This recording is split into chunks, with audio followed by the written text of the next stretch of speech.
கிறிஸ்துவில் பிரியமானவர்களே, உங்கள் யாவரையும் ஆண்டவராகிய இயேசு கிறிஸ்துவின் இனிதான நாமத்தினாலே அன்போடு கூட வாழ்த்துகிறேன். தேவனாய கர்த்தர் உங்கள் யாவரையும் இந்த ஆராதனை வேளையிலே எங்களோடு கூட பங்கு பெற்றிருக்க உங்கள் யாவரையும் கர்த்தர் ஆசீர்வதிப்பாராக. சங்கீதக்காரனாய் தாவீது சொல்கிற மாதிரியே, நான் கர்த்தரை நம்பி இருக்கிறேன், தெய்வ தயவினால், அவருடைய தயவினால் நான் அசைக்கப்படாதிருப்பேன் என்று சொல்லி சங்கீதக்காரனாய் தாவீது ஒரு நம்பிக்கையின் சத்தத்தை துணிக்க பண்ணுகிறார். அதே நம்பிக்கையோடு கூட எங்களோடு கூட இணைந்து ஜெபியுங்கள். கர்த்தர் உங்களை நிச்சயமாகவே ஆசீர்வதிப்பார். நாம் ஜெபிப்போமா? ஜெபம் செய்வோம். இரக்கமுள்ள எங்கள் பரலோகத்தின் தகப்பனே, உமக்கு ஸ்தோத்திரம் ஸ்தோத்திரம் ஸ்தோத்திரம் அப்பா. இந்த மகிழ்ச்சியான காலை வேலைக்காக உமக்கு நன்றி நன்றி இயேசு சாமி. இந்த காலை வேலையில் தகப்பனே, இந்த தொலைக்காட்சியின் வாயிலாக உம்முடைய பாதத்தில் அமர்ந்திருக்கிற மாபெரும் பாக்கியத்தை தந்திருக்கிறீரப்பா. மரியாள் தன்னை விட்டு ஈடுபடாத நல்ல பங்கை தெரிந்து கொண்டால் என்று சொல்லி வேதம் சொல்கிறபடி தகப்பனே, நான் நல்ல பங்காக உம்மை தெரிந்து கொண்டு உம் பாதத்தில் அமர்ந்திருக்கிற பாக்கியத்தை கொடுத்திருக்கிறீரப்பா. அதற்காக உமக்கு நன்றி நன்றி இயேசு சாமி.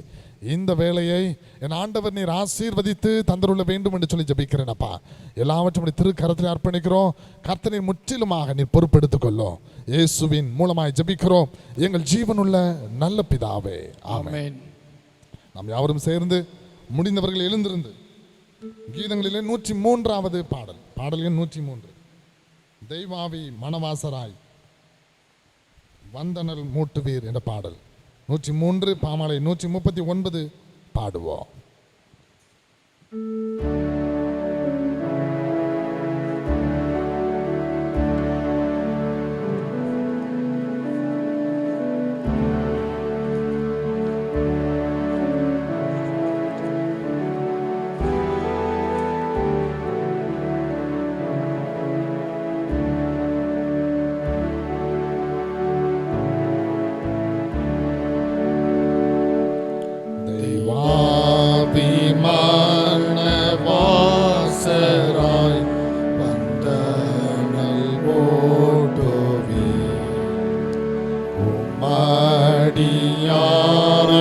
உள்ளத்தில் மாக்ரியை செய்வோவி, மாக்ரியை செய்வோவி. ஜோதி போல் பிரகாசித்து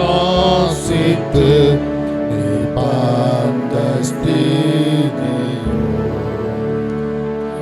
கேடும் காட்டி ஜீவனாம் மெய் பாதை காண்பியோ, மெய் பாதை காண்பியோ. நிர்வாண அக்னி போலவே துர்வாசை சிந்தாயோ, திகோணமோ சுட்டரிப்பீர் பொல்லாத செய்கையோ, பொல்லாத செய்கையோ. நற்பணி போடும் ஈரங்கும் இவ்வேற்றம் நேரத்தில் செழிப்புண்டாக செய்திகோ பாழான நீலத்தில், பாழான நீலத்தில் புறாவை போல சாந்தமாய் நீ சட்டை மீறி மெய் சமாதானம் ஆறுதல் நற்சீரும் அருள்மே, நற்சீரும் அருள்மே. நீர் பெரும் காற்றை போலவும் வந்த செய்தாருளோ,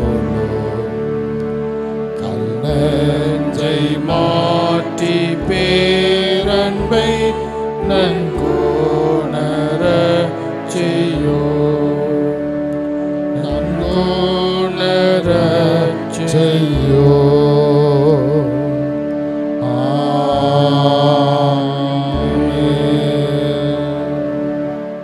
நின்றவாறு கண்களை மூடி ஆண்டவரை நோக்கி பார்த்து நாம் ஜெபிப்போமா? அவர் எதிர்பார்க்கிற அலங்காரத்தை நாம் பெற்றுக்கொள்வோமா? ஆண்டவர் சொல்லுகிறார், பரிசுத்த அலங்காரத்தோடு கூட என்னை தொழுது கொள்ளுங்கள் என்று. ஆண்டவரை தொழுது கொள்ள வந்திருக்கிற நாம் உள்ளத்தின் ஆழத்திலிருந்து, ஆண்டவரை நீர் விரும்புகிற அந்த அலங்காரத்தை நான் பெற்றுக்கொள்வதற்கு எனக்கு உதவி செய்யுங்கப்பா. நான் அசுத்தனாக, பாவம் நிறைந்தவனாக, பொல்லாப்புள்ளவனாக, கர்த்தர் வெறுக்கிற அருவருப்புகளை என்னிடத்திலே சுமந்து கொண்டு நான் உண்மை ஆராதிக்க முடியாது சுவாமி, எனக்கு உதவி செய்யுங்க என்று சொல்லி ஆண்டவருடைய திருப்பாதம் நோக்கி நாம் கெஞ்சுவோமா? வேதம் சொல்லுகிற ஆறுதல் நிறைந்த வார்த்தைகளை கேளுங்கள். துன்மார்க்கன் தான் செய்த துன்மார்க்கத்தை விட்டு விலகி நியாயத்தையும் நீதியையும் செய்வானேயாகில் அவன் தன் ஆத்மாவை பிழைக்க பண்ணுவான். என் மீறுதல்களை நான் அறிந்திருக்கிறேன், என் பாவம் எப்பொழுதும் எனக்கு முன்பாக நிற்கிறது. உங்கள் வஸ்திரங்களே அல்ல, உங்கள் இருதயங்களை கிழித்து உங்கள் தேவனாகிய கர்த்தரிடத்தில் திரும்புங்கள். அவர் இரக்கமும் மன உருக்கமும் நீடிய சாந்தமும் மிகுந்த கிருபையும் உள்ளவர். அவர் தீங்குக்கு மனஸ்தாபப்படுகிறவருமாய் இருக்கிறார். நம்முடைய தேவனாகிய ஆண்டவருக்கு விரோதமாக நாம் கலகம் பண்ணி அவர் நமக்கு முன்பாக வைத்த நியாய பிரமாணங்களின்படி நடக்கத்தக்கதாக நாம் அவருடைய சத்தத்திற்கு செவிகொடாமற் போனோம். ஆனாலும் நம்முடைய தேவனாகிய கர்த்தரிடத்தில் இரக்கங்களும் மன்னிப்புகளும் உண்டு. நமக்கு பாவமில்லை என்போமாகில் நம்மை நாமே வஞ்சிக்கின்றவர்களாக இருப்போம். சத்தியம் நமக்குள் இராது. நம்முடைய பாவங்களை நாம் அறிக்கையிட்டால் பாவங்களை நமக்கு மன்னித்து எல்லா அநியாயத்தை நீக்கி நம்மை சுத்திகரிப்பதற்கு கர்த்தர் உண்மையும் நீதியும் உள்ளவராக இருக்கிறார். பிரியமான சகோதர சகோதரிகளே, நம்முடைய பரமபிதாவாகிய சர்வ வல்லமையுள்ள தேவனுடைய அளவிலாத தயவினாலும் இரக்கத்தினாலும் பாவ மன்னிப்பை பெறுவதற்காக நாம் செய்த பலவிதமான பாவங்களையும் அக்கிரமங்களையும் அவர் சந்நிதியில் மாயமாய் மறைத்துக் கொள்ளாமல் பணிவும் தாழ்மையும் துக்கமும் கீழ்ப்படிதலும் உள்ள இருதயத்தோடு அறிக்கையிட வேத வசனம் பற்பல வாக்கியங்களை நம்ம ஏவுகிறது. நாம் எக்காலத்திலும் தேவனுக்கு முன்பாக நம்முடைய பாவங்களை மன தாழ்மையாய் அறிக்கையிட விடுவதுமன்றி அவருடைய திருக்கரங்களினாலே நாம் பெற்றுக்கொண்ட மேன்மையான உபகாரங்களுக்காக ஸ்தோத்திரம் செலுத்தவும் மிகவும் சிறந்தவருடைய புகழை பிரஸ்தாபம் பண்ணவும் அவருடைய மகாபரிசுத்த வசனத்தை கேட்கவும் நம்முடைய சரீரத்திற்கும் ஆத்மாவுக்கும் தேவையானவைகளுக்காக வேண்டிக் கொள்ளவும் நாம் கூடி வந்திருக்கிற தருணத்தில் பாவங்களை அறிக்கையிடுவது நமது விசேஷித்த கடமையாக இருக்கிறது. ஆகையால் இங்கே இருக்கிற நீங்கள் யாவரும் சுத்த இருதயத்தோடும் தாழ்ந்த சத்தத்தோடும் பரம கிருபாச தண்டையில் என்னுடனே கூட சேர்ந்து நான் சொல்லுகிற பிரகாரம் சொல்ல உங்களை வேண்டிக் கொள்ளுகிறேன். ஜெபம் செய்வோம். முடிந்தவர்கள் முழங்கால் படியிட்டுக் கொண்டு மற்றவர்கள் கண்களை மூடி ஆண்டவரை நோக்கி பார்த்து நாம் ஜெபிக்கலாம். பாவங்களை அறிக்கை செய்வதற்கு ஆதாரமாக அல்லது அதற்கு அந்த உந்துதலை பெற்றுக்கொண்டவர்களாக பாவரிக்கை ஜெபத்தை அவர் சேர்ந்து பொருள் உணர்ந்தவர்களாக ஏறெடுப்போமா? சர்வ வல்லமையும் மிகுந்த இரக்கமுள்ள பிதாவே, போல நாங்கள் உடைய வழிகிட்டு வளைவி அளவிட்டு போனோம். எங்கள் இதயத்தின் யோசனைகளுக்கும் விருப்பங்களுக்கும் மிகவும் இறங்கி நடந்தோம். முது பரிசுத்த கற்பனைக்கு விரோதமாய் குற்றம் செய்தோம். செய்தகளை செய்யாமல் செய்தகாதவைகளை செய்து வந்தோம். எங்களுக்கு சுகமே இல்லை. ஆனாலும் ஆண்டவரே, தேவரீர் எங்கள் கர்த்தராகிய இயேசு கிறிஸ்துவின் மூலமாய் மனிதர்களுக்கு செய்த வாக்குத்தத்தத்தின்படியே குற்றவாளிகளை எங்களுக்கு இறங்கும். தப்பிதங்களை அறிக்கை பொறுமையாயிரும். பாவத்தின் நிமித்தம் துக்கப்படுகிறவர்களை சீர்படுத்தும். மிகவும் இரக்கமுள்ள பிதாவே, உடைய பரிசுத்தநாமத்தை உண்டாகும்படி நாங்கள் இனி தேவ பக்தியும் நீதியும் தேர்ந்தவர்களாய் நடந்து வர இயேசு கிறிஸ்துவின் தங்கள் கிருபை செய்தருளும். ஆமென். நம்முடைய கர்த்தராகிய இயேசு கிறிஸ்துவின் பிதாவாய் இருக்கிற சர்வ வல்லமையுள்ள தேவன் பாவியின் மரணத்தை விரும்பாமல் அவன் தன் பாவத்தை விட்டு திரும்பி பிழைப்பதை விரும்பி பாவத்தை நிமித்தம் துக்கப்படுகிற தமது ஜனத்திற்கு பாவ விமோசனத்தையும் மன்னிப்பையும் கூறி அறிவிக்க தம்முடைய பணிவிடைக்காரருக்கு அதிகாரத்தையும் கட்டளையும் அருளி செய்திருக்கிறார்.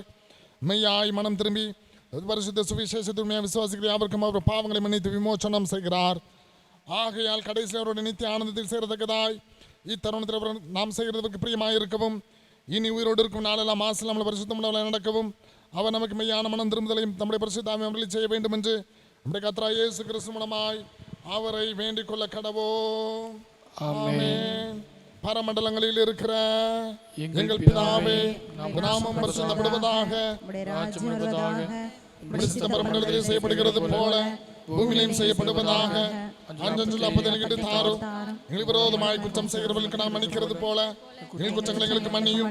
எங்களை சோதனைக்கு பிரவேசிக்க பண்ணாமல் தீமை எங்களை ரட்சித்துக் கொள்ளும். ராஜ்யமும் வல்லமையும் மகிமையும் என்றென்றைக்கும் உடையவைகளே. ஆமென். ஆண்டவரே, எங்கள் உதடுகளை திறந்தருளும். அப்பொழுது எங்கள் வாய் புகழை அறிவிக்கும். தேவன் எங்களை ரட்சிக்க விரைவாய் வாரும். ஆண்டவரே சகாயம் எனக்கு தெரியும். பிதாவுக்கும் குமாரனுக்கும் பரிசுத்த ஆவிக்கும் மகிமை உண்டாவதாக. ஆதியிலும் இப்பொழுதும் எப்பொழுதும் சதா காலங்களில் மகிமை உண்டாவதாக. ஆமென். கர்த்தரை துதியுங்கள். கர்த்தரின் நாமம் துதிக்கப்படுவதாக. மாறி மாறி வாசிக்கும்படியாக கொடுக்கப்பட்ட சங்கீதம் இரண்டாவது சங்கீதம். இரண்டாவது சங்கீதம் முதலாவது வசனம் முதல் மாறி மாறி வாசிப்போம்.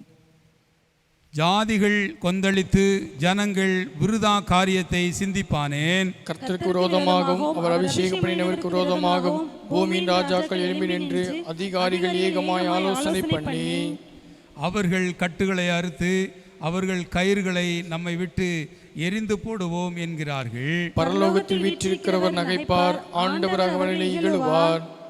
அப்பொழுது அவர் தமது கோபத்திலே அவர்களோட பேசி தமது உக்கிரகத்திலே அவர்களை கலங்க பண்ணுவார். நான் என்னுடைய பரிசுத்த பர்வதமாகிய சீயோன் மீதில் என்னுடைய ராஜாவை அபிஷேகம் பண்ணி வைத்தேன் என்றார். தீர்மானத்தின் விவரம் சொல்லுவேன். கர்த்தர் என்னை நோக்கி, நீர் என்னுடைய குமாரன், இன்று நான் உம்மை ஜனிப்பித்தேன். என்னை கேளும், அப்பொழுது ஜாதிகளை உமக்கு சொந்தமாகவும் பூமியின் எல்லைகளை உமக்கு சொந்தமாகவும் கொடுப்பேன். இருப்பு கோலால் அவர்களை நொறுக்கி குயக்கலத்தை போல் அவர்களை உடைத்து போடுவீர் என்று சொன்னார். இப்போதும் ராஜாக்களை உணர்வடையுங்கள், பூமியின் நியாயாதிபதிகளை எச்சரிக்கையாயிருங்கள். பயத்துடனே கர்த்தரை சேவியுங்கள், நடுக்கத்துடனே களி கூறுங்கள். குமாரன் கோபம் கொள்ளாமலும் நீங்கள் வழியிலே அழியாமலும் இருக்கும்படிக்கு அவரை முத்தம் செய்யுங்கள். கொஞ்ச காலத்திலே அவருடைய கோபம் பற்றி எரியும். அவரை அண்டிக் கொள்ளுகிற யாவரும் பாக்கியவான்கள். பிதாவுக்கும் குமாரனுக்கும் பரிசுத்த ஆவிக்கும் மகிமை உண்டாவதாக. ஆதியிலும் இப்பொழுதும் எப்பொழுதுமான சதா காலங்களிலும் மகிமை உண்டாவதாக.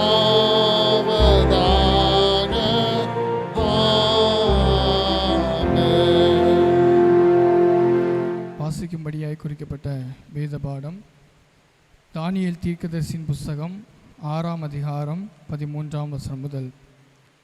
தானியேல் தீர்க்கதரிசியின் புஸ்தகம் 6ஆம் அதிகாரம் 13ஆம் வசனம் முதல். அவர்கள் ராஜாவை நோக்கி, சிறைபிடிக்கப்பட்ட யூதேயா தேசத்தில் புத்திரரில் தானியேல் என்பவன் உம்மையும் நீர் கையெழுத்து வைத்து கொடுத்த கட்டளைகளையும் மதியாமல் தினம் 3 வேளையும் தான் பண்ணும் விண்ணப்பத்தை பண்ணுகிறான் என்றார்கள். ராஜா இந்த வார்த்தைகளை கேட்டபோது தன்னில் மிகவும் சஞ்சலப்பட்டு தானியேலை காப்பாற்றும்படிக்கு அவன் பேரில் தன் மனதை வைத்து அவனை தப்புவிக்கிறதற்காக சூரியன் அஸ்தமிக்கும் மட்டும் பிரயாசப்பட்டு கொண்டிருந்தான். அப்பொழுது அந்த மனுஷர் ராஜாவிடத்தில் கூட்டமாய் வந்து, ராஜா கட்டளையிட்ட எந்த தாக்கிடும் கட்டளையும் மாற்றப்படக்கூடாது என்பதும் மேதியருக்கும் பெர்சியருக்கும் பிரமாணியாய் இருக்கிறதென்று அறிவீராக என்றார்கள். அப்பொழுது ராஜா கட்டளையிட அவர்கள் தானியேலை கொண்டு வந்து அவனை சிங்கங்களின் கெபியிலே போட்டார்கள். ராஜா தானியேலை நோக்கி, நீ இடைவிடாமல் ஆராதிக்கிற உன் தேவன் உன்னை தப்புவிப்பார் என்றான். ஒரு கல் கெபியினுடைய வாசலின் மேலும் கொண்டு வந்து வைக்கப்பட்டது. தானியேலை பற்றிய தீர்மானம் மாற்றப்படாதபடிக்கு ராஜா தன் மோதிரத்தினாலும் தன் பிரபுக்களின் மோதிரத்தினாலும் அதன் மேல் முத்திரை போட்டான். பின்பு ராஜா தன் அரண்மனைக்கு போய் முழுவதும் போஜன பண்ணாமலும் கீதவாத்தியம் முதலானவைகளை தனக்கு முன்பாக வரவிட்டாமலும் இருந்தான். அவனுக்கு நித்திரையும் வராமற் போயிற்று. காலமே கிழக்கு வெளுக்கும் போது ராஜா எழுந்திருந்து சிங்கங்களின் கெபிக்கு தீவிரமாய் போனான். ராஜா கெபியின் கிட்ட வந்தபோது துயர சத்தமாய் தானியேலை கூப்பிட்டு, தானியேலே, ஜீவனுள்ள தேவனுடைய தாசனே, நீ இடைவிடாமல் ஆராதிக்கிற உன் தேவன் உன்னை சிங்கங்களுக்கு தப்புவிக்க வல்லவராய் இருந்தாரா என்று தானியேலை கேட்டான். அப்பொழுது தானியேல், ராஜாவே, நீர் என்றும் வாழ்க. சிங்கங்கள் என்னை சேதப்படுத்தாதபடிக்கு தேவன் தம்முடைய தூதனை அனுப்பி அவைகளின் வாயை கட்டி போட்டார். அதனென்றால் அவருக்கு முன்பாக நான் குற்றமற்றவனாய் காணப்பட்டேன். ராஜாவாகிய உமக்கு முன்பாகவும் நான் நீதிகேடு செய்வதில்லை என்றான். அப்பொழுது ராஜா தன்னில் மிகவும் சந்தோஷப்பட்டு தானியேலை கெபியிலிருந்து தூக்கிவிடச் சொன்னான். அப்படியே தானியேல் கெபியிலிருந்து தூக்கிவிடப்பட்டான். அவன் தன் தேவன் பேரில் விசுவாசித்திருந்தபடியால் அவனில் ஒரு சேதமும் காணப்படவில்லை. தானியேல் மேல் குற்றம் சாட்டின மனுஷரையோவென்றால் ராஜா கொண்டு வரச் சொன்னான். அவைகளையும் அவர்கள் குமாரரையும் அவள் மனைவிகளையும் சிங்கங்கள் கெபியிலே போட்டார்கள். அவர்கள் கெபியின் அடியிலே சேரும் முன்னே சிங்கங்கள் அவர்கள் மேல் பாய்ந்து அவர்கள் எலும்புகளை எல்லாம் நொறுக்கி போட்டது. பின்பு ராஜாவாகிய தரியு தேசமெங்கும் குடியிருக்கிற எல்லா ஜனங்களுக்கும் ஜாதியாருக்கும் பாஷைக்காரருக்கும் எழுதினது என்னவென்றால், உங்களுக்கு சமாதானம் பெருக கடவுது. என் ராஜ்யத்தின் ஆளுகைக்குள் எங்கும் உள்ளவர்கள் யாவரும் தானியேலின் தேவனுக்கு முன்பாக நடுங்கி பயப்பட வேண்டும் என்று என்னாலே தீர்மானம் பண்ணப்படுகிறது. அவள் ஜீவனுள்ள தேவன், அவர் என்றென்றைக்கும் நிலைத்திருக்கிறவர். அவருடைய ராஜ்யம் அழியாதது, அவருடைய கர்த்தத்துவம் முடிவு பண்ண நிற்கும். வாசிக்கும்படியாக குறிக்கப்பட்ட வேத பாடம் வாசித்தாயிற்று. ஜெபிப்போம். விசேஷமாக இந்த நாட்களிலே மனுக்குலத்தை, மனிதர்கள் ஒவ்வொருவரையும் பாடுபடுத்தி கொண்டிருக்கிற இந்த நோய் தொற்றில் இருந்து ஆண்டவர் விடுதலையாக்க வேண்டும் என்று சொல்லி உள்ளத்தின் ஆழத்திலிருந்து அவரை நோக்கி பார்த்து நாம் ஜெபிப்போமா? என் தேவ இரக்கங்கள் மாறாதவைகளாக இருக்கிறது. அவர் கிருபை மிகுந்தவர். ஆண்டவரை பார்த்து கேளுங்க, ஆண்டவரே என்னுடைய நாட்கள் மகிழ்ச்சியாய் காணப்படும்படியாக ஆண்டவர் நீர் அனுக்கிரகம் பாராட்டுங்கப்பா. இங்கே காணப்படுகிற இந்த மாதிரியான பிரச்சனைகள் எல்லாம் இயேசுவின் நாமத்தினால நீங்கி போகட்டும், உதவி செய்யுங்க. ஆண்டவரை பார்த்து கேட்போமா? அவர் இரக்கங்கள் மகா பெரியவைகளாக இருக்கிறது. அவரை பார்த்து கேளுங்க, ஜெபிப்போமா? உள்ளத்தின் ஆழத்தில் இருந்து கிருபை நிறைந்தங்கள் பரலோகத்தின் தகப்பனே, உம்மை நோக்கி பார்த்து நம்பிக்கையோடு கூட கேட்கிற ஒவ்வொரு பிள்ளைகளுக்கும் கர்த்தர் இறங்கி உதவி செய்கிறவராகவே இருக்கிறீரப்பா. நாங்கள் அதை கடந்த நாட்களிலே அறிந்திருக்கிறோம். என் வாழ்க்கையில் ஏராளமான நன்மைகள் செய்து வந்திருக்கிறேன் சுவாமி. அந்த அன்புகளுக்காக நன்றி நன்றி நன்றி தகப்பனே.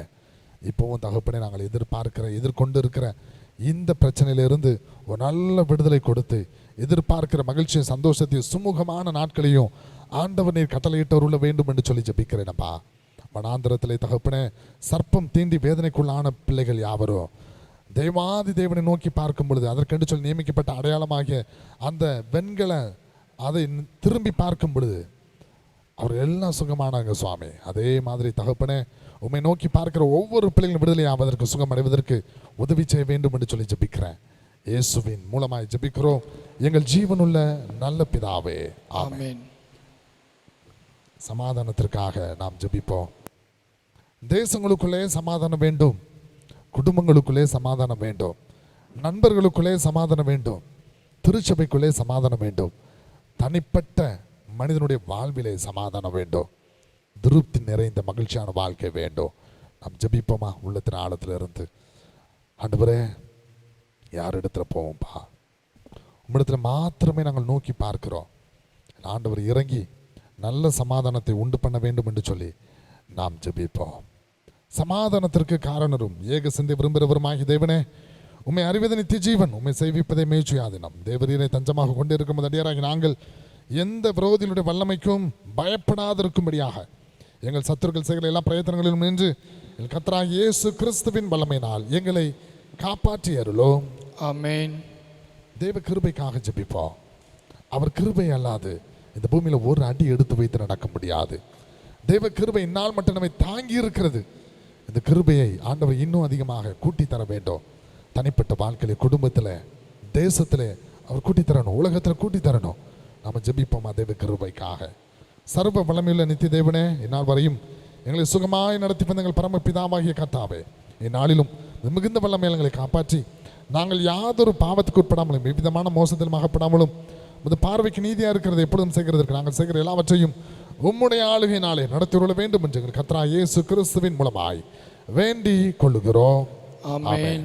கீதங்களிலே 649வது பாடல், கிறிஸ்தவ கீர்த்தனைகள் 210. கீதங்கள் 649, கிறிஸ்தவ கீர்த்தனைகள் 210. ஆதாரம் நீர்தான் ஐயா, என் துறையே ஆதாரம் நீர்தான் ஐயா என்ற பாடலை உணர்ந்து நாம் பாடுவோம்.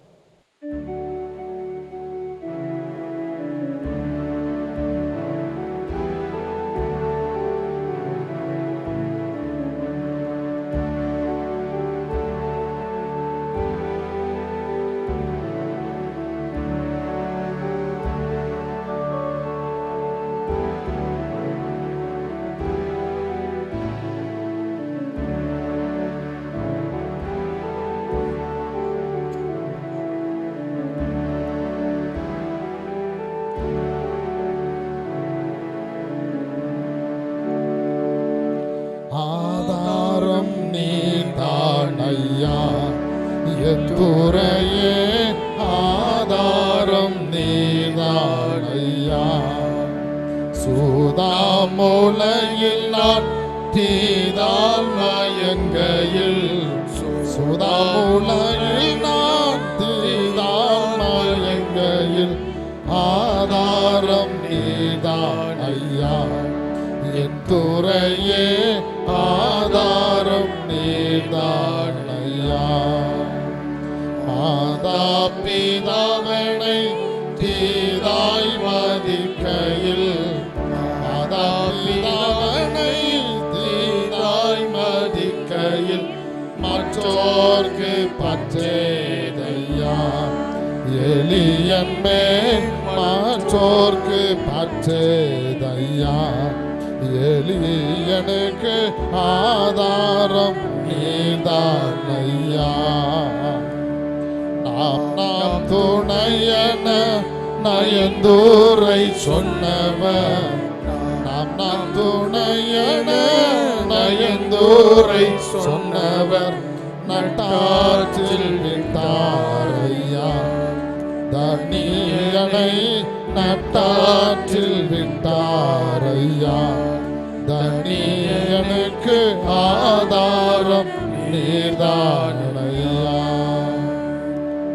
கற்றோர் பெருமையே மற்றோர் அருமையே, கற்றோர் பெருமையே மற்றோர் அருமையே, வற்றார் கிருபை நதியே என்பதியே, வற்றார் கிருபை நதியே என்பதியே ஆதாரம் நீதானையா. சோதனை அடர்ந்து வேதனை தொடர்ந்து, சோதனை அடர்ந்து வேதனை தொடர்ந்து துக்கம் மிகும் வேளையில், என் சுகிதமே துக்கம் மிகும் வேளையில் உன் தாசனுக்கு ஆதாரம் நீதான் ஐயா, என் துறையே ஆதாரம் நீதான் ஐயா.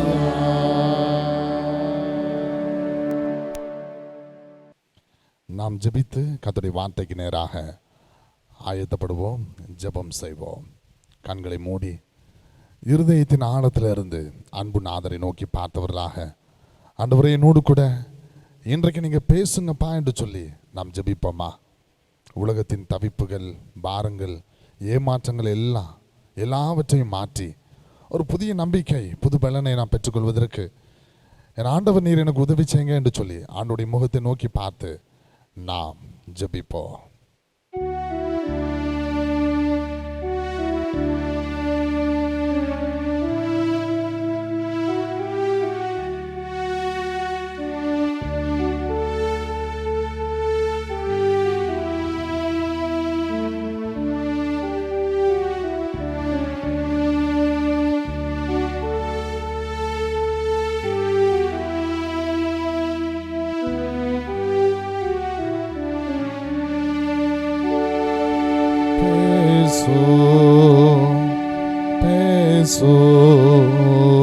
பேசு ஜபம் செய்யும் போது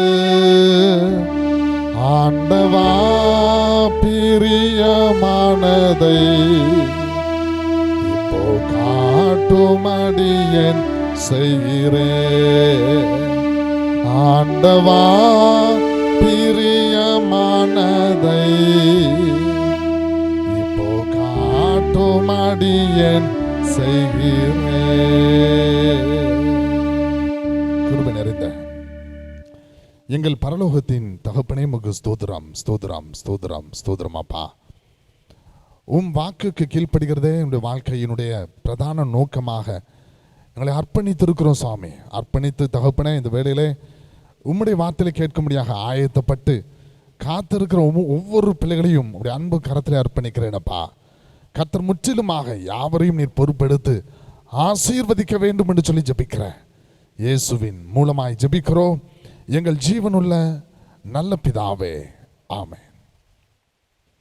கிறிஸ்துவில் பிரியமானவர்களே, உங்கள் யாவரையும் ஆண்டவராகிய இயேசு கிறிஸ்துவின் இனிதான நாமத்தினாலே அன்போடு கூட நான் வாழ்த்துகிறேன். தேவனாய கர்த்தர் இந்த நாளிலே உங்கள் யாவரையும் அவர் ஆசீர்வதிப்பாராக. நமக்கெல்லாம் ஒரு பெரிய கேள்வி இருக்கிறது. ஏன் ஐயா இப்படிப்பட்ட வேதனை நிறைந்த சூழல்களிலே மனிதர்கள் வாழ்ந்து கொண்டு இருக்கிறார்கள்? எதற்காக இப்படிப்பட்ட வேதனைகள் எல்லாம் உலகத்திலே உண்டாயிருக்கிறது என்று சொல்லி ஒரு பெரிய கேள்வியோடு கூட பாரத்தோடு கூட ஆண்டவருடைய சமூகத்தில் ஒருவேளை நீங்கள் அமர்ந்திருக்க கூடும். தேவனாகிய கர்த்தர் சொல்கிறதை கவனமாய் கேளுங்கள். அவர் இந்த பூமியில வாழ்ந்த பொழுதே மத்தேயு எழுதின சுவிசேஷம் 24வது அதிகாரம் 6வது 7வது வசனத்தை வாசித்து பாருங்கள்.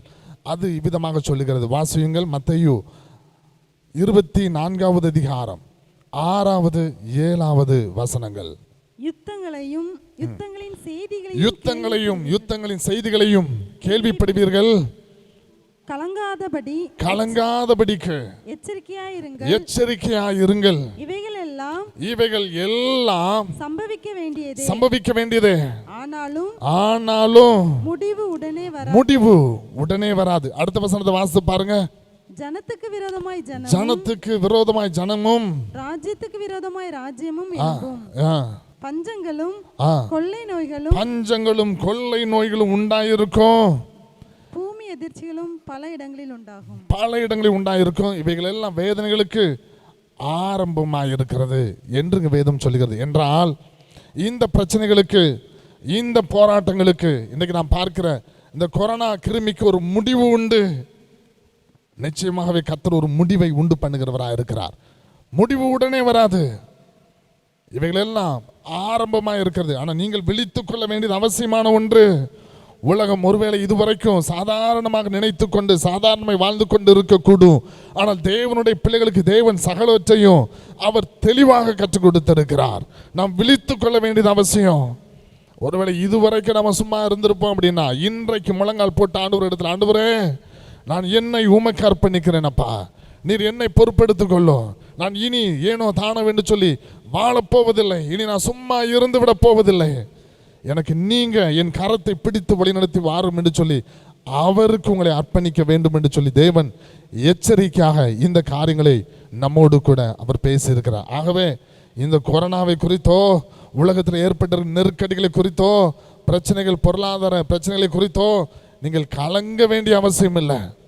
கர்த்தர் உங்களை தன்னுடைய கரத்தின் மறைவில் வைத்து பாதுகாத்து ஆசீர்வதிப்பதற்கு அவர் போதுமானவராக இருக்கிறார். இன்றைக்கு சற்று நேரம் தியானிக்கும்படியாக தானியேலின் புஸ்தகம் 6வது அதிகாரம், தானியேல் 6வது அதிகாரம் அதனுடைய 22வது வசனத்தை வாசிங்கள். தானியேல் 6:22. சிங்கங்கள்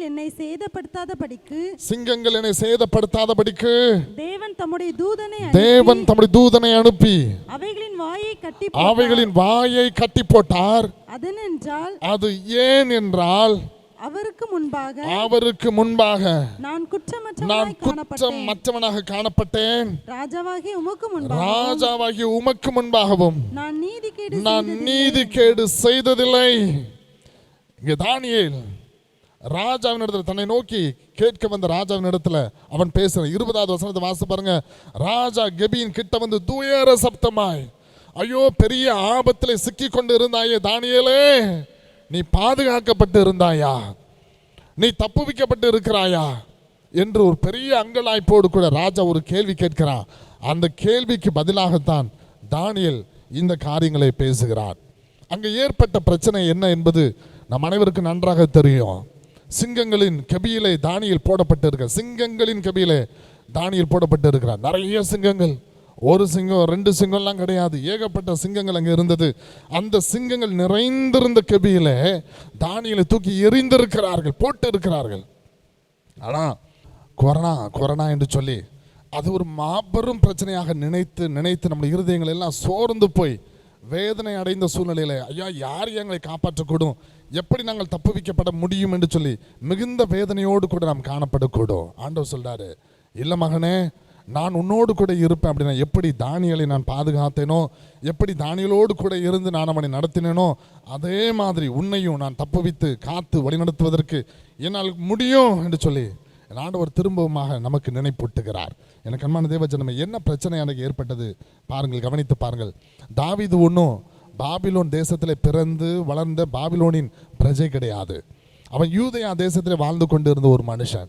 திடீரென்று சொல்லி ஒரு நாள் போர் சேவகர்கள், நேபுகாத் நேச்சாருடைய படையைச் சேர்ந்த போர் சேவகர்கள் அந்த தேசத்திற்குள்ளாக வந்திருக்கிறார்கள். நாங்கள் யுத்தம் செய்தோம், ஜெயித்திருக்கிறோம் என்று சொல்லி அவளை தடுப்பதற்கு அங்கே யாரும் கிடையாது, எந்த அதிகாரமும் கிடையாது.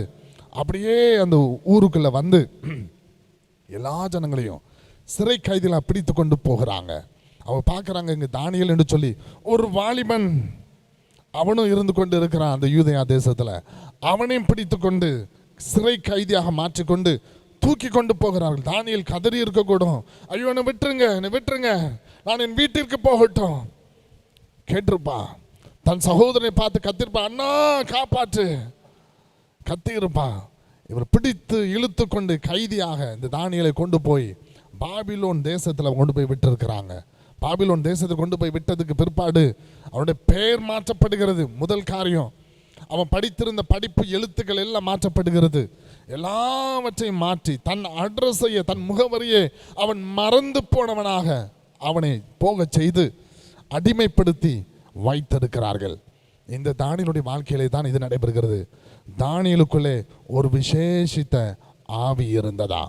தேவனுடைய பரிசுத்த ஆவியானவர், தேவனுடைய வல்ல ஆவி அவனுக்குள்ளாக இருந்ததினாலே அவன் செய்த காரியங்கள் எல்லாம் ஜெயமாய் இருந்தது. அவனுடைய காரியங்கள் எல்லாம் வெற்றியாய் போய்கொண்டு இருந்தது. இவங்க என்ன நடக்கிறது பாருங்க. முதலாவது வசனத்தை வாசித்து பாருங்கள். தானியேல் 6வது அதிகாரம் 1வது வசனம். ராஜ்யம் முழுவதையும் ஆளும்படிக்கு, ராஜ்யம் முழுவதையும் ஆளும்படிக்கு தன் ராஜ்யத்தின் மேல், தன் ராஜ்யத்தின் மேல் 120 தேசாதிபதிகளையும் நல்லா கவனித்து பாருங்கள். இங்க என்ன சொல்லி இருக்கிறார் அப்படின்னா, இந்த தரியு ராஜாவிற்கு, நேபுகாத் நேச்சாருடைய வழியிலே வந்த ஒரு ராஜா, தரியு அரசன்.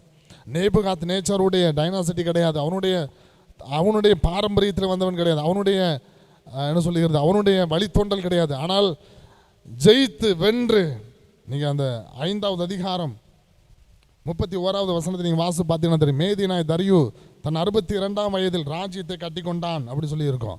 அன்று இரவு பெல்ஷாத்சார் என்பவனை அவன் கொலை செய்து, 30வது வசனத்தை பாருங்க, ராத்திரியிலே கல்தேரின் ராஜாவாகிய பெல்ஷாத்சார் கொலை செய்யப்பட்டான். மேதியனாகிய தரியு தன் 62ஆம் வயதில் ராஜ்யத்தை கட்டி கொண்டான் அப்படி சொல்லி இருக்கோம். இந்த தரியு அரசனாக வந்திருக்கிறான். தரியுவிற்கு 120 தேசங்கள் இருந்தது. 120 தேசங்களையும் 120 அந்தந்த தேசத்தில் சேர்ந்த பிரபுக்கள் இருந்திருப்பார்கள், அவளை ஆட்சி செய்து கொண்டு இருக்கிறார்கள். ஆனால் அவங்கள கவனிக்கும்படிக்கு 120 தேச அதிபதிகளை இந்த தரியு ராஜா ஏற்படுத்த, 120 தேச அதிபதிகள் 120 தேசத்தையும் ஆளுகை செய்யும்படிக்கு ஏற்படுத்தி இருக்கிறார். அந்த 120 தேசாதிபதிகளையும் கண்காணித்துக் கொள்வதற்கு, அவர்களை மேற்பார்வை செய்து கொள்வதற்கு, அவர்களுக்கு மேம்பட்ட அதிகாரத்தை இந்த தரியு ஏற்படுத்துகிறான். அது ஒரு 3 பேர் ஏற்படுத்தப்பட்டிருக்கிறாங்க. அந்த 3 பேர்ல ஒருத்தன் இந்த தானியேல். இதெல்லாம் சுற்றி இருந்த ஜனங்களுக்கு பார்க்கும் பொழுது எப்படி இருந்திருக்கும்? அந்த தானியேல் அடிமையாக கிடந்தாயா, ஒரு நாள் பிடிச்சு இழுத்து கொண்டு வந்தாங்க, அடிமை போல் நடத்தப்பட்டான், அடி கொடுக்கப்பட்டது, அடி வாங்கி கொண்டு இருந்தான். அவன் போய் இன்றைக்கு எங்கள் தேசத்து அரசுடைய 120 தேசாதிபதிகளையும் ஆளுகை செய்கிற ஒரு மாபெரும் பொறுப்பிற்குள்ளாக அவனை கொண்டு வந்து வைத்திருக்கிறதே அப்படிங்கிற ஒரு பொறாமையும் எரிச்சலும் அவர்களுக்குள்ளாக வந்தது. இந்த 3 அதிபதிகள் இருந்தார்களாம். 120 தேசாதிபதிகளையும் கண்காணித்துக் கொள்வதற்காக 3 அதிபதிகள் ஏற்படுத்தப்பட்டு இருந்தார்கள். இந்த 3 பேருக்கும் ஒருவனை அதிகாரியாய் நியமிக்க வேண்டும். ராஜாவிற்கு அடுத்த பதவி, ராஜாவிற்கு அடுத்த போஸ்ட், இந்த 3 அதிபதிகளிலேயும் ஒரு அதிகாரி இருக்க வேண்டும் என்று சொல்லி ராஜா யோசிக்கிறான். 3வது வசனத்தை வாசித்து பாருங்கள். இப்படி இருக்கையில் தானியேல் பிரதானிகளுக்கும் தேசாதிபதிகளுக்கும் மேற்பட்டவனாயிருந்தான். பிரதானிகளுக்கும் தேசாதிபதிகளுக்கும் மேற்பட்டவனாக, அந்த 3 பேருக்கும் மேற்பட்டவனாக இந்த தானியேல் இருக்கிறான். தானியேலுக்குள் விசேஷித்த ஆவி இருந்தமையால் அவனை ராஜ்யம் முழுமைக்கும் அதிகாரியாக்க ஏற்படுத்த ராஜா நினைத்தான். பாருங்க, தரியு ராஜாவிற்கு அடுத்த போஸ்ட் ஒரு உன்னத அதிகாரியாக, அடிமை சிறை கைதியாயிருக்க வேண்டியவன் இவனுக்கு என்று சொல்லி என்னையா சுதந்திரம் உண்டு என்று சொல்லி பேச தகுந்த ஒரு ஆளு அவனை கொண்டு வந்து ஒரு பெரிய அதிகாரியாக ராஜா ஏற்படுத்தி வைத்திருக்கிறான். இந்த அவனை சுற்றி இருந்த அந்த தேசத்தை சொன்னாங்க பாபிலோனியர்களுக்கு ஒரு வெறுப்பும் எரிச்சலும் கோபமும் இந்த தானியேல் மீது உண்டாகிறது. அவங்களாம் யோசிக்கிறாங்க, இந்த தானியேலை எப்படியாவது காலி பண்ணணுயா, இந்த தானியேல் எப்படியோ அவனுக்குள்ள தேவ ஆவி இருக்கிறதுன்னு சொல்லிட்டு நாம் அறிந்திருக்கிறோம், பார்க்கிறோம். ஆனால் அவனுக்கு இவ்வளோ பெரிய உயர்வு வந்திருக்கிறதே, அவனை எப்படியாவது கீழே தள்ளிவிட வேண்டும் என்று சொல்லி ஜனங்கள் எல்லாரும் யோசிக்கிறாங்க. சுற்றி இருக்கிற அவ்வளோ பேரும் யோசிக்கிறாங்க, குற்றம் கண்டுபிடிக்க பார்க்குறாங்க. ஒரு மனுஷனை குற்றம் கண்டுபிடிக்க முடியல அப்படின்னா எங்கேயாவது சுற்றி வளைச்சி கொண்டு வந்து குற்றம் என்று சொல்லி நிறுத்திவிட வேண்டும் என்று சொல்லி அது யோசித்து குற்றத்தை தேடுகிறார்கள். ஆனால் ஒரு குற்றத்தையும் தானியேல் மேல் அவர்கள் காண முடியவில்லை. வாசித்து பாருங்க, 4வது வசனத்தினுடைய பின்பகுதி வாசிங்கள். 4வது வசனத்தை அப்படியே வாசிங்கள். ஆனாலும் ஒரு முகாந்திரத்தையும் குற்றத்தையும் கண்டுபிடிக்க அவர்களால் கூடாதிருந்தது. அவன் உண்மையுள்ளவனாய் தானியேல் எப்படி இருந்தானா? தானியேல் அவன் உண்மை உள்ளவனாயிருந்தான். அவன் உண்மை உள்ளவனாய் இருந்தபடினால் அவன் மேல் சுமத்துவதற்கு ஒரு குற்றத்தையும் பார்க்க முடியல. அப்ப அந்த மனிதர்கள் எல்லாம் யோசிக்கிறாங்க, என்னையா இது, இவனை குற்றப்படுத்தலாம், இவனை ஒரு குற்றவாளி ஆக்கிவிடக் கூடும் என்று சொல்லி யோசித்தோமே, ஒன்றும் செய்ய முடியலையே, அப்ப என்ன செய்யலாம் அப்படி சொல்லி யோசிக்கிறாங்க. யோசித்து தான் அவங்க யோசிக்கிறாங்க, என்ன யோசிக்கிறாங்க அப்படின்னா, இவனை தேவனை சேவிக்கிற விஷயத்துல குற்றப்படுத்தினால் ஒழிய வேற ஒன்றில் குற்றப்படுத்த முடியாது. அதனால ஒரு காரியம் செய்வோம், இவன் தேவனை தேடுகிற விஷயத்தில் நாம் அறிந்திருக்கிறோம். கடவுளை நோக்கி கூப்பிட்டுக்கிட்டே இருப்பான், ஒவ்வொரு நாளும் கடவுளை நோக்கி விண்ணப்பம் செய்து கொண்டே இருப்பான். தந்திரமாய் ஒன்று செய்ய வேண்டும் என்று சொல்லி யோசித்து தரியு ராஜாவின் இடத்துல வந்து நயவஞ்சகமாக அவனை புகழ்வதை போல புகழ்ந்து ஒரு பெரிய இக்கட்டை அவன் மீது வருவித்துக் கொள்ளுகிறார்கள். என்ன செய்தார்கள் தெரியுமா? தரியு ராஜாவின் இடத்துல வந்து பேசுறாங்க, ராஜாவே நீ சிறந்தவர், உயர்ந்தவர், பெரியவர், நீர்தான் கடவுள், நீர்தான், உம்மை தவிர வேற யாரும் கிடையாது, நீர்தான் கடவுள். ஆகவே ஒரு மாசத்துக்கு 30 நாள் வரைக்கும் உம்மை மட்டும்தான் வணங்கணும். ஏதாவது விண்ணப்பம் பண்ணணும்னா உங்ககிட்ட தான் விண்ணப்பம் பண்ணணும். இந்த 120 தேசாதிபதிகளையும் என்ன அவர்கள் அப்படியே டம்மியாக்கி விடும்படிக்கு சொல்றாங்க. தேசாதிபதி இடத்துல போய் யாரும் விண்ணப்பம் பண்ணக்கூடாது, யாரும் போய் யாரையும் வணங்கக்கூடாது, ராஜாவாகி உண்மை மட்டும்தான் வணங்கணும். அவங்களுக்கு ஒரே நோக்கம், தானியேலை குற்றம் கண்டுபிடிக்க வேண்டும். இந்த குற்றத்துக்கு எவனாவது வணங்கலாம் அப்படின்னா என்ன செய்யணும் அப்படின்னா, அவனை தூக்கி சிங்கங்களின் கெபியில தூக்கி போட்டுறணும். சிங்கங்களின் கெபியில போட்டா, சிங்கங்களின் கெபிகள் நிறைய சிங்கங்கள் கிடக்குதான், ஒரு மனுஷனை தூக்கி உள்ள போட்டாச்சுன்னா அடுத்த 5வது நிமிஷம் 10வது நிமிஷம் அங்கே ஒன்றுமே இருக்காது, எல்லாத்தையும் அது சாப்பிட்டு போய்விடும்.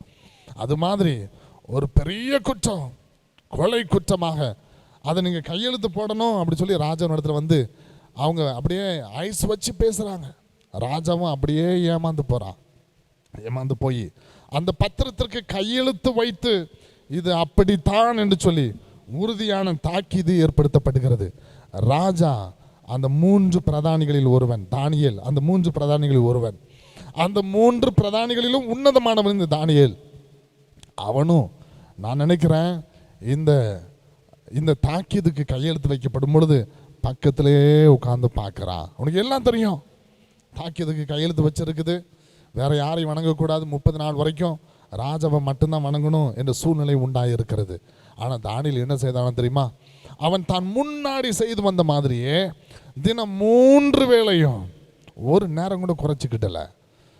தன் வீட்டில் போய் பலகணிகளை திறந்து வைத்து எருசலேமுக்கு நேராக முழங்கால் படியிட்டு அவன் முன்னாடி செய்து வந்த மாதிரி அவன் ஜெபிக்கிறான். இந்த சட்டத்தை இயற்றுவதற்கு தூண்டிவிட்ட அந்த அதிகாரிகள் எல்லாரும் சேர்ந்து தானியேலை பார்க்கறதுக்காக ஓடி போய் மறைந்திருந்து பார்க்கிறார்கள். தானியேல் என்ன செய்யறான் பார்ப்போம். இது அவன் ஜெபிக்கிற நேரம், அவன் தேவனை நோக்கி பார்க்கிற நேரம். இப்போ அவன் என்ன செய்யறான் பார்ப்போம். ராஜா கட்டளை போட்டிருக்கிறாரு, அவனும் பக்கத்தில் இருந்திருக்கிறான், அவன் தான் கட்டளையை பார்த்துருக்கிறான், நான் கூட பார்க்கல. ஆனால் இன்னைக்கு அவன் என்ன செய்யறான் பார்ப்போம் அப்படி சொல்லிட்டு அவங்கெல்லாம் காத்திருக்கிறாங்க தானியேலை பார்ப்பதற்காக, குற்றம் கண்டுபிடிப்பதற்காக. இந்த தானியேல் வழக்கம் போல வருகிறான். பலகணிகளை பூட்டிட்டு அவன் ஜெபிப்பான்னு சொல்லி யோசித்தாங்க. எப்படியாவது கண்டுபிடிச்சிடணும், எப்படியாவது ஒரு ஆதாரத்தை கொண்டு போய் ராஜாட்ட கொடுத்துடணும்னு சொல்லி யோசித்தாங்க. ஆனால் தானியேலோ பலகணிகளை திறந்து வைத்து தெய்வாதி தேவனை நோக்கி அவன் ஜெபிக்கிறான். ஓடி போகிறாள் ராஜாவின் இடத்துல. ராஜாவே ராஜாவே பாரு, அவங்க பேசுறாங்க பாருங்க. அவங்க பேசின அந்த வார்த்தையிலிருந்து நீங்கள் சில காரியங்களை அறிந்து கொள்ள முடியும். 13வது வசனத்தை வாசிங்கள். 13வது வசனம். அப்பொழுது அவர்கள் ராஜாவை நோக்கி சிறைப்பிடிக்கப்பட்ட யூதேயா தேசத்தின் புத்திரரில், அவன் சொல்றான் பாருங்க, சிறைப்பிடிக்கப்பட்ட மனுஷன் இவன். ராஜாவே ராஜாவே, நீர் அவனை பெரிய பிரதானிகளுக்கெல்லாம் பிரதானியாக நீ ஏற்படுத்தி வைத்திருக்கிறீரே, இவன் யார் தெரியுமா? அவங்க போய் ராஜாட்ட போய், ராஜாவே உங்க பிரதானியாகிய தானியேல் அப்படி சொல்லல. அவன் சொல்றாங்க பாருங்க, சிறைப்பிடிக்கப்பட்ட மனுஷன், சிறை கைதி. அவன் வந்து ஜெபிக்கிறான், தன் முன்னாடி செய்து வந்த மாதிரியே ஜெபிக்கிறான். நீர் அதை கேட்க வேண்டும் அப்படிங்கிறாங்க. தொடர்ந்து வாசி பாருங்க. கையெழுத்து வைத்து கொடுத்த கட்டளையையும் மதியாமல், சொல்ற வார்த்தையில தாங்க இருக்குது. நீர் கொடுத்த கட்டளையை மதிக்காம, நீ கையெழுத்து வச்சு கொடுத்த அந்த உறுதியான தாக்கீதை மதிக்கவே இல்லையா இந்த தானியேல்? சிறை கைதி, உங்க முன்னாடி கை கட்டி நிற்க வேண்டிய ஆளு, நெடுஞ்சாங்கடையா கீழே விழுந்து உங்களை வணங்க வேண்டிய ஆளு. ஆனா அவன் என்ன செய்யறான்? மதிக்க மாட்டேங்கிறான். பாபிலோன் தேசத்தில் உள்ள ஒருத்தர் மதிக்கலனாலே உங்களுக்கு கோபம் வந்துடும், அவனை தூக்கி சிங்கக்கவியில் போடணும்னு சொல்லி இருக்குது. இவன் சிறை கைதி, மதிக்கல. தேவனை நோக்கி விண்ணப்பம் பண்ணுகிறான் என்றார்கள். ராஜா இந்த வார்த்தைகளை கேட்ட பொழுது கலக்கம் அடைகிறான். அவனுக்கு ஒரு வேதனை. ஏன்பா தானியேலை போய் கொண்டு வந்து தாரீங்களே, அவனிடத்தில் என்ன குற்றத்தை பார்த்தீர்கள்? ஒரு குற்றமும் கிடையாது, ஒரு தீங்கும் செய்யலை. அவனை வச்சு யாருக்கும் தொந்தரவு கிடையாது, யாரையும் அவன் கஷ்டப்படுத்துறதே கிடையாது. அவனை போய் பிடிச்சு கொண்டு வந்து என்கிட்ட கொடுக்குறீங்களே, தானியேலை தூக்கி சிங்கக்கபியில் போடுங்க, அவன் கொலை செய்யப்பட வேண்டும் என்று சொல்லி சொல்லுகிறீர்களே, என்ன நடந்தது அப்படி சொல்லி ராஜா ரொம்ப கலக்கத்தோடு கூட அஸ்தமனமாக மட்டும், ஏன்னா சூரியன் மறைந்து போகும் வரைக்கும் அவன் அவர்களோடு பேசிக்கிட்டே இருக்கிறான். ஏதாவது பண்ணிடலாமான்னு சொல்லி பேசிக்கிட்டே இருக்கிறான். பேசின பிறகும் ஒன்றும் நடக்கலை. ராஜா பேசும் பொழுது தானியேல் அங்கே தான் இருந்திருக்க கூடும்.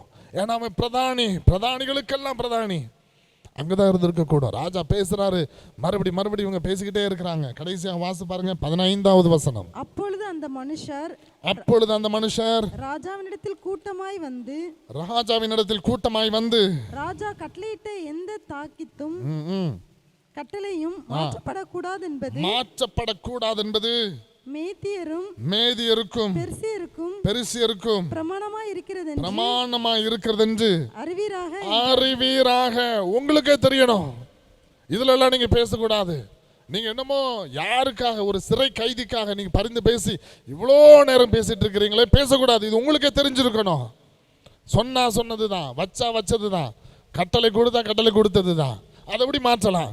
தானியேலை சிங்கக்கபியில் போட்டே ஆகணும் அப்படிங்கிறாங்க. தானியேல் ஒண்ணுமே சொல்லல, அவன் பாட்டில் இருக்கிறான். ராஜா சொல்றாரு. அப்பொழுது ராஜா கட்டளையிட 16வது வசனத்தை பாருங்க. தானியேலை கொண்டு வந்து சிங்கங்களின் கபியிலே போட்டார்கள். தானியேலை பார்த்து ஒரு கேள்வி கேளுங்க. தானியேலே ஏன்பா அப்படி செய்த? உனக்கு தெரியும் அந்த கட்டளைக்கு கையெழுத்து வைக்கப்பட்டு இருக்கிறது அப்படி சொல்லிட்டு. உனக்கு தெரியும் சிங்கங்கள் கொடுமையானது. இன்னைக்கு இருக்கிற கொரோனா மாதிரி கிடையாது, அது கொடுமையானது. ஒரு செகண்ட்ல உன் மேல விழுந்து உன்னை கடித்து குதறி சின்ன பின்னமாக்கி போட்டு விடுமே, அது உனக்கு தெரியுமே. தெரிந்திருந்தும் ஏன் இதை செய்தாய்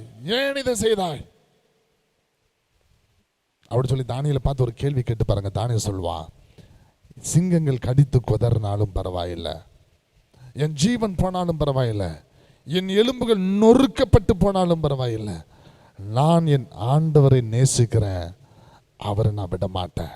தானியேலுக்குள்ள ஒரு பெரிய வைராக்கியம். தானியேலுக்குள்ள ஒரு பெரிய வைராக்கியம், ஆண்டவரை குறித்ததான ஒரு பெரிய வைராக்கியம். இந்த வைராக்கியம் வருவதற்கு காரணம் என்ன? ஆண்டவர் மேல அவன் வைத்திருந்த அன்பு. தேவனை அறிந்திருந்தான். உலகத்தை எல்லாம் படைத்தவர் அவர், சிங்கங்களை படைத்தவர் அவர், இந்த உலகத்தில் இருக்கிற இயற்கையை படைத்தவர், இந்த உலகத்தினுடைய எல்லா சத்துவங்களையும் வல்லமைகளையும் படைத்தவர் அவர். அவராலே இல்லாமல் ஒன்றும் அசையாது, ஒரு அணு அசையாது என்பது தானியேலுக்கு நல்லா தெரியும். அவ்வளவும் தெரிந்திருந்த தானியேல் அறிந்திருக்கிறேன்னு சொல்லி சும்மா இல்லாம அவரை நேசிச்சாங்க, உள்ளத்தின் ஆழத்திலிருந்து நேசிச்சாங்க, தன் ஜீவனை காட்டிலும் அதிகமாக நேசிச்சாங்க. என்ன வந்தாலும் பரவாயில்லை, எனக்கு அவர் தான் என்று சொல்லி நேசித்தான். நேசித்ததுனால அவனுக்குள்ள ஒரு பெரிய வைராக்கியம். பார்க்குறான், தரியு ராஜா கையெழுத்து வைக்கிறான், அதையும் பார்க்குறான். தன்னை சுற்றி எதிரிகள் சூழ்ந்து நிற்கிறார்கள், அதையும் பார்க்குறான். எல்லாவற்றையும் பார்த்தும் கொஞ்சம் கூட சோர்ந்து போகாமல் இந்த தானியேல் முன் செய்து வந்தபடியே தினம் 3 வேளையும் அவன் ஜெபித்தான். அவனை பிடிச்சு கொண்டு வந்து சிங்கங்களின் கபியில கொண்டு வந்து போடுறாங்க. போடும்போது தானியேலுக்கு தெரிஞ்சிருக்குமா சிங்கங்களின் ஒன்றும் செய்யாது அப்படின்னு சொல்லிட்டு தானியேல் நினச்சிருப்பான், அவ்வளோதான், இன்னையோடு கூட நானாவது பிரதானிகளின் தலைவனாவது, நான் ஒன்றும் பாபிலோன் ராஜாவுக்கு அடுத்த ஸ்தானத்துக்கு நான் வந்து இருந்து நான் என்னமோ சாதிச்சிடலான்னு யோசித்தேன். ஆனால் இன்றோடு கூட என் வாழ்க்கை முடிந்து போகிறது.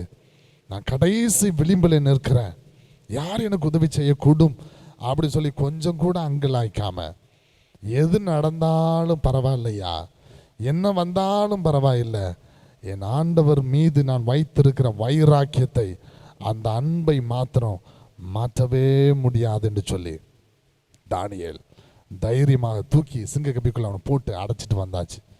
தானியேல் சிங்க கபிக்குள்ள போய் விழுகிறான்.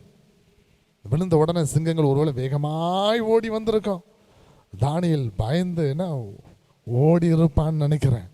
இந்த சிங்கங்கள் வந்த சிங்கங்கள் நாய்க்குட்டியை போல தன் கால்களை உயர்த்தி தானியேலை நக்க ஆரம்பித்தது. நாய்க்குட்டி எப்படி நான் ஒரு மனுஷனை கண்டு நேசம் பாசம் வந்தது அப்படின்னா காலில் வந்து நக்கிக்கிட்டு நிற்குமோ, அதே மாதிரி சிங்கங்கள் நக்குகிறது. அவன் கால் மாட்டுக்குள்ளே படுத்துக்கிட்டு, இந்த சிங்கங்கள் பல நாட்களாக பட்டினி போடப்பட்ட சிங்கங்கள், அவன் கால் மாட்டுக்குள்ளே வந்து பேசாமல் படுத்துக்கிட்டு தானியேல் கொஞ்ச நேரம் அதிர்ச்சியோடு நிற்கிறான். சிங்கங்கள் அது பாட்டில் இருக்குது. கொஞ்சம் நவுண்டு பார்க்குறான், சிங்கங்கள் அது பாட்டில் படுத்து இருக்குது. கொஞ்சம் தூரம் தள்ளி போய் பார்க்குறான், சிங்கங்கள் எழும்பி வரவே இல்லை. கொஞ்சம் தூரம் தள்ளி போகிறான், போய் அப்படி சரி இனிமேல் கொஞ்ச நேரம் நம்ம படுத்து தூங்கலாம்னு சொல்லிட்டு சிங்க கபிக்குள்ள தானியேல் படுக்க போகிறான். படுக்க போகும்போது அவன் தலை மாட்டுக்குள்ளே வைக்க முடியாமல், ஒன்றுமே தலைநெல்லாம் இல்லாமல் தன் கைகளை அடகுடுத்து அதை வைக்கிறான். அப்போ ஒரு சிங்கம் எழுந்து வந்து அவனுக்கு தன் கால்களை கொடுத்து கால்களின் மீது தலை வைத்து படுக்கிற மாதிரி ஒரு சொகுசான அமைப்பை பெற்றுக்கொண்டு தானியேல் பத்திரமாக அந்த சிங்க கபிக்குள்ளே இருக்கிறான். எனக்கு அன்பான தெய்வ ஜனமே, சிங்கமே ஒன்றும் செய்யலை தானியேலுக்கு. சிங்கமே அவனுக்கு ஆபத்து விளைவிக்கல. பெரிய ஆபத்து தான், மனிதன் மாற்ற முடியாத ஆபத்து, எந்த மனுஷனும் மாற்ற முடியாத ஆபத்து. ஆனால் சிங்கங்கள் ஒன்றும் செய்யாதபடிக்கு கர்த்தர் அவைகளுக்கு கட்டளையிட அவைகள் கீழ்ப்படிந்து போனது, ஒன்றுமே செய்யலை. மறுநாள் ராஜா ஓடி வந்து கேட்குறான். ராஜா ஓடி வந்து கேட்குறான் பாருங்க, 20வது வசனத்தை வாசிங்க. 20வது வசனம். ராஜா கெபின் கிட்ட வந்தபோது ராஜாவுக்கு நைட்டெல்லாம் தூக்கம் கிடையாது. நைட்டெல்லாம் அவர் தூங்கவே இல்லை. அவர் ஐயோ தானியேலுக்கு இப்படி ஆகிவிட்டதே அப்படி சொல்லி யோசிச்சுட்டே இருக்கிறார். 18வது வசனத்தை வாசித்து பாருங்க. பின்பு ராஜா தன் அரண்மனைக்கு போய் ராம் முழுவதும் போஜனம் பண்ணாமலும் கீத வாக்கியம் முதலானவைகளை தனக்கு முன்பாக வரவொட்டாமலும் இருந்தான். அவனுக்கு நித்திரையும் வராமல் போயிற்று. காலமே கிழக்கு வெளுக்கும் போது ராஜா எழுந்திருந்து, ஒரு 5 மணி இருக்கும், 5:30 மணி இருக்கும், கொஞ்சம் வெளிச்சம் வர ஆரம்பிச்சிருக்குது. ராஜா எழுந்திருந்து ஓடி போகிறான் கெபினிடமாக. கெபி கிட்ட வந்துட்டு ராஜா தீவிரமா கெபிக்கு போய் கேட்கிறான் பாருங்க, வாசிங்க 20வது வசனம். ராஜா கெபின் கிட்ட வந்து துயர சத்தமாய் தானியேலை கூப்பிட்டு தானியேலே ஜீவனுள்ள தேவனுடைய தாசனே அவன் அறிந்திருக்கிறான் பாருங்க, யார் ரொம்ப நல்லவனா இருப்பான், யார் உண்மை உள்ளவனா இருப்பான். இவன் ஜீவனுள்ள தேவனுடைய தாசன், அவனுடைய அடியான், ஆகவே இவன் உண்மையா இருக்கிறான். இவனை ஒன்றும் சேதப்படுத்தாது. அவனை சிங்க கபிக்குள்ள போடு முன்னாடியே ராஜா ஒரு அறிக்கை பண்ணுகிறான் பாருங்க. அந்த 16வது வசனத்துடைய 2வது பகுதியை பாருங்க. நீ இடைவிடாமல் ஆராதிக்கிற உன் தேவன் உன்னை தப்புவிப்பார் என்றான். நடக்கவே இல்லை. ஆனா சாட்சி கொடுக்கிறது யாரு? இன்னும் தேவனை அறிந்து கொள்ளாத ஒரு மனுஷன் ராஜா. அவன் சாட்சி சொல்றான். மறுநாள் போய் கேட்கிறான், தப்புவிக்க வல்லவரா இருந்தாரா அப்படி சொல்லிட்டு. அதுக்கு இவன் என்ன பதில் சொல்றான் பாருங்க. அப்பொழுது தானியேல், ராஜாவே நீர் என்றும் வாழ்க, சிங்கங்கள் என்னை சேதப்படுத்தாதபடிக்கு தேவன் தம்முடைய தூதனை அனுப்பி அவைகளின் வாயை கட்டி போட்டார். எப்படி இருக்கு பாருங்க. ஒரு அடிமை அதிகாரியா உயர்த்தப்பட்டு இருக்கிறான். அவன் ராஜாவை பார்த்து கேட்கிறான், ராஜாவே நீர் என்றும் வாழ்க என்றால் இந்த தானியேல் எந்த அளவிற்கு ராஜாவை அவன் நேசித்திருப்பான் பாருங்க. இந்த ராஜா தானியேலுக்காக போராடிட்டு கிடந்தது எல்லாவற்றையும் இந்த தானியேல் பார்த்திருக்கிறான், அறிந்திருக்கிறான். ஆகவே தான் ராஜாவின் சத்தத்தை கேட்ட உடனே சொல்றான், ராஜாவே நீர் என்றும் வாழ்க அப்படி சொல்லிட்டு அவன் சொன்னான் பாருங்க. அது ஏன் என்றால் அந்த சிங்கங்கள் ஏன் என்னை கொலை செய்யலை அப்படின்னா அதுக்கு ஒரு காரணம் உண்டு. ஏன்னா நான் குற்றமற்றவன், நான் உமக்கு முன்பாக குற்றமற்றவன், தேவனுக்கு முன்பாக நீதி கேடு ஒன்றும் செய்யவில்லை. ஆகவே சிங்கங்கள் என்னை சேதப்படுத்தவில்லை. அவன் வாயை தேவன் கட்டி போட்டார் என்று சொல்லி தானியேல் சொல்லுகிறான். தானியேலுக்கு இவ்வளோ பெரிய ஒரு விடுதலை, இவ்வளோ பெரிய ஒரு ஆபத்திலிருந்து பாதுகாப்பு கிடைப்பதற்கு என்ன காரணம் அப்படின்னா அவன் கிறிஸ்துவின் மீது வைத்திருந்த வைராக்கியம் நிறைந்த அன்பு. எனக்கு அன்பான தேவ ஜனமே, எனக்கு பயந்து நடுங்கி கொண்டு இருக்கிறோம், கலங்கி திகைத்து கொண்டு இருக்கிறோம். ஒன்றும் உங்களை சேதப்படுத்த போவதில்லை. நீங்கள் மாத்திரம் ஒன்று செய்யணும். என்ன செய்யணும் அப்படின்னா தேவாதி தேவன் மீது வைராக்கியம் நிறைந்த அன்பு வைக்க வேண்டும். கிறிஸ்துவின் மீது வைராக்கியம் உள்ள அன்பு வைக்க வேண்டும், அன்பு கூற வேண்டும். அந்த அன்பு உங்களுக்குள்ள இருக்கும் அப்படின்னா தானியேல் தினம் 3 வேளை ஜெபித்து கொண்டு இருந்தான். தெய்வ சமூகத்தில் வந்து முழங்கால் படியிட்டு ஜெபித்து கொண்டு இருந்தான். அட்லீஸ்ட் நாமும் அது மாதிரி செய்யலாம். இல்லைன்னா தெய்வன் சொல்கிற மாதிரி 24 மணி நேரம் இடைவிடாமல் கிறிஸ்துவோடு கூட நடக்கிற, கிறிஸ்துவோடு கூட ஐக்கியம் கொள்கிற அந்த வாழ்க்கை வாழ கர்த்தர் அழைக்கிறார். உங்களுக்கு எந்த அளவிற்கு ஆண்டவர் மேலே பற்றுறுதியும், எந்த அளவிற்கு கிறிஸ்து மீது வைராக்கியமான அன்பும் நிறைந்து வருகிறதோ அந்த அளவிற்கு நான் சொல்லுகிறேன், ஒன்றும் உங்களை சேதப்படுத்த போவதில்லை. எல்லாம் உங்களுக்கு விலகி போகும். எல்லா அதிகாரமும் உங்களுக்கு கட்டுப்பட்டு போகும். நீங்கள் சொல்ல ஆகும், நீங்கள் சொல்ல ஆகும், கர்த்தர் சொல்ல ஆகும், அவர் கட்டளையிட நிற்கும் என்று சொல்லி வேதம் சொல்லுகிறது. அவருடைய பிள்ளைகளாகி நீங்களும் சொன்னீங்க அப்படின்னா தேவ நாமத்தினால அது அப்படியே நடக்கும். என் பிள்ளைகள் பாதுகாக்கப்பட்டு இருப்பார்கள் அப்படி சொன்னீங்கன்னா பாதுகாக்கப்பட்டு இருப்பாங்க. என் குடும்பம் பாதுகாக்கப்பட்டு இருக்கும் அப்படி சொன்னீங்கன்னா பாதுகாக்கப்பட்டு இருக்கும். என் வீடு பாதுகாக்கப்பட்டு இருக்கும் அப்படி சொன்னீங்கன்னா அது பாதுகாக்கப்பட்டு இருக்கும். அந்த மாதிரி ஒரு உயர்ந்த வாழ்வை தேவனாகிய கர்த்தர் உங்கள் ஒவ்வொருவருக்கும் தருவார் என்பதில் ஒரு சின்ன ஐயம் கூட கிடையாது. தானியேல் எப்படி தேவனிடத்தில் அன்பு கூர்ந்தானோ அது மாதிரி அன்பு கூறும்படியாக அர்ப்பணத்தோடு கூட நாம் யாவரும் கண்களை மூடி முழங்கால் படியிட்டு நாம் ஜெபிப்போமா? உள்ளத்தின் ஆழத்தில் இருந்து அன்பின் ஆண்டவரை நோக்கி பார்த்தவர்களாக, ஆண்டவரே தானியேலை போல நாங்கள் உம்மை நேசிப்பதற்கு, தானியேலை போல உம்மில் நாங்கள் அன்பு கூறுவதற்கு, தானியேலை போல வைராக்கியமுள்ள ஒரு வாழ்க்கை வாழ்வதற்கு நீ உதவி செய்யுங்கப்பா. நாங்கள் உம்மீது அன்பு கூர்ந்தோம் அப்படின்னா எவ்வளவு தூரம் நாங்கள் உண்மை உள்ளவர்களாக இருப்போம் சுவாமி. உமக்கு நம்பகம் தன்மை உள்ளவர்களாக நாங்கள் வாழ்வோமே. அந்த உண்மையான வாழ்வை எங்கள் ஒவ்வொருவருக்கும் தாங்க. எங்கள் முன்னோர்கள் அப்படி தான் இருந்தாங்க. ஏனோ தெரியல, எல்லாமே சுயம் சார்ந்தவர்களாக நான் மாறிப்போனோம். ஏதாவது கிடைக்கணும், நான் கோயிலுக்கு போனால் எனக்கு ஏதாவது கிடைக்கணும், நான் கர்த்தரை தேடினால் எனக்கு ஏதாவது கிடைக்கணும். அப்படி இல்லை சுவாமி. உம்மை நேசிக்கிறோம், உம்மை நேசிக்கிறோம், உம்மை நேசிக்கிறோம். உம் நேசத்திற்காக நாங்கள் எதையும் செய்வதற்கு தயார் என்ற ஒரு உன்னத நிலை அடைவதற்கு ஒவ்வொருவருக்கும் நீ உதவி செய்ய வேண்டும் என்று சொல்லி ஜெபிக்கிறேன் அப்பா. ஜெபிப்போமா? உள்ளத்தின் ஆழத்திலிருந்து ஆண்டவரை பார்த்து கேளுங்க. ஆண்டவரே எனக்குள்ள அந்த வைராக்கியத்தை தாங்கப்பா. தானியேலுக்குள்ள கொடுத்திருந்த அதே வைராக்கியம் எனக்குள்ளே வேணும். நானும் உங்களை நேசிக்கணும். நான் நேசிக்கிறேன் சுவாமி. நான் நேசிக்கிறேன்னு சொல்கிறேன், ஆனால் எனக்குன்னு ஒரு பிரச்சனை அப்படின்னா என் நேசம்லாம் இல்லாமலே போயிடுது. என் வீட்டில் ஒரு பிரச்சனை வந்துடுது அப்படின்னா என் நேசம் எங்கேயோ போயிடுது. அன்றைக்கு தங்கள் ஜீவனை துச்சம் என்று எண்ணி ஆண்டவருக்காய் கொடுத்த பிள்ளைகள் உண்டு. தங்கள் குடும்பத்தை கிறிஸ்துவுக்காக இழந்து போனவர்கள் உண்டு. ஆனால் இழந்தவர்கள் ஒருவரும் அதை இழந்தே போகல, திரும்ப பெற்றுக்கொண்டார்கள். சுவாமி, நாங்களும் உங்க மேல அது மாதிரி அன்பு கூறணும்பா, உதவி செய்யுங்க. கேட்போமா?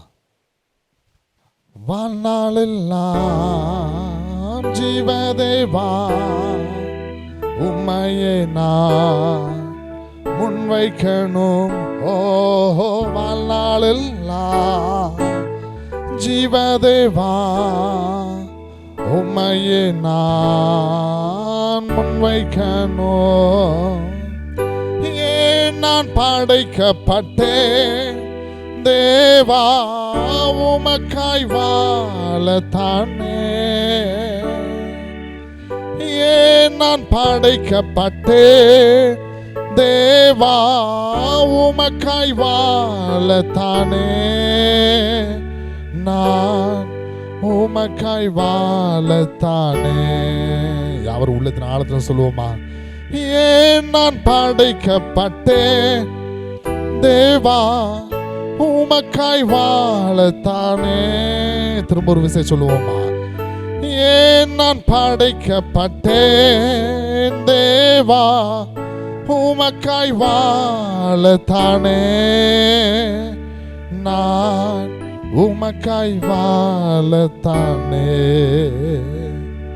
என் பலனோ என் ஜீவனோ இயேசு ஒருவரே.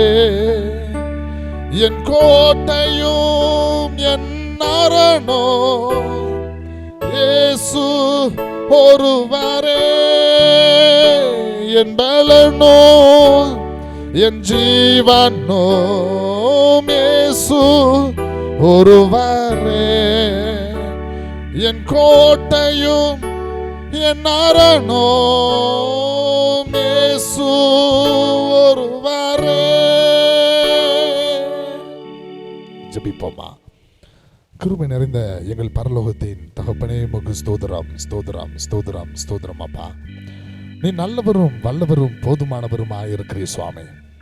அந்த அன்புக்காக உமக்கு நன்றி நன்றி நன்றி தகப்பனே. எப்படி தானியேலை கைவிடாமல் அவனோடு கூட இருந்தீரோ அதே மாதிரி சுவாமி, நாங்களும் உம்மோடு கூட நடக்கிறவர்களாக, நீர் எங்களோடு கூட இருக்கிறவராக, ஒரு நாளும் எங்களை கைவிடாத நேசராக எங்களோடு கூடவே கர்த்தர் நீர் இருக்க வேண்டும் என்று சொல்லி ஜெபிக்கிறோம் அப்பா. என் ஆண்டவர் எங்களுக்கு உதவி செய்ய வேண்டும் என்று சொல்லி ஜெபிக்கிறேன் அப்பா. அந்த மாதிரி ஒரு வைராக்கியம் நிறைந்த அன்பு, அந்த மாதிரி கிறிஸ்து மேல ஒரு அன்பு வைத்திருப்பதற்கு நீங்க உதவி செய்ய வேண்டும் என்று சொல்லி ஜெபிக்கிறேன். கொரோனாவோ சிங்கங்களோ ஒன்னும் செய்ய முடியாதப்பா. அதை நிரூபித்து காண்பித்து தானியேலின் வாழ்க்கையில, ஷாத்ரக் மேஷாக் ஆபேத் நேகோவின் வாழ்க்கையில, ராஜா கிறிஸ்துவை அறியாதவன், தேவனை அறியாதவன், தேவனை குறித்த அறிவற்றவன், அவன் சொல்றான், தானியேலை பார்க்கும் பொழுது தானியேலுக்குள்ள ஒரு விசேஷித்த ஆவி இருக்கிறது. காரணம் என்ன அப்படின்னா, அவன் ஜெபிக்கிறாயா, அவன் ஜெபிக்கிறான். அவன் தேவன் வல்லமை உள்ளவர். அதே வல்லமை தானியேலை தப்புவிக்கும் அப்படி சொல்லிட்டு அவன் அறிக்கை பண்ணுகிறான்ப்பா முந்தின நாளே. அந்த மாதிரி தகப்பனை எங்களை சுற்றி வாழ்கிற ஜனங்களை அறிந்து கொள்ளும்படியாக வாழ்த்துகிறேன், ஆசீர்வதிக்கிறேன் அப்பா. ஒரு தீங்கும் காணாதிருப்பார்களாக, வாதைவர்கள் கூடாரத்தை அணுகாதிருப்பதாக. பக்கத்தில் 1000 பேரும் 10000 பேரும் விழுந்தாலும் ஒன்றும் இவர்களை சேதப்படுத்தாதிருப்பதாக. ஆண்டவர் இவளோடு கூட இருந்து ஆசீர்வதிங்கப்பா. நம்முடைய கர்த்தராகிய இயேசு கிறிஸ்துவின் கிருபையும் பிதாவாகிய தேவனுடைய அன்பும் பரிசுத்த ஆவியானவருடைய ஐக்கியமும் நம்ம அனைவரோடு கூட எப்போதைக்கும் தங்கி இருப்பதாக. ஆமென். என் ஆத்துமாவே கர்த்தரை ஸ்தோத்தரி, என் முழு உள்ளமே அவர் பரிசுத்த நாமத்தை ஸ்தோத்தரி.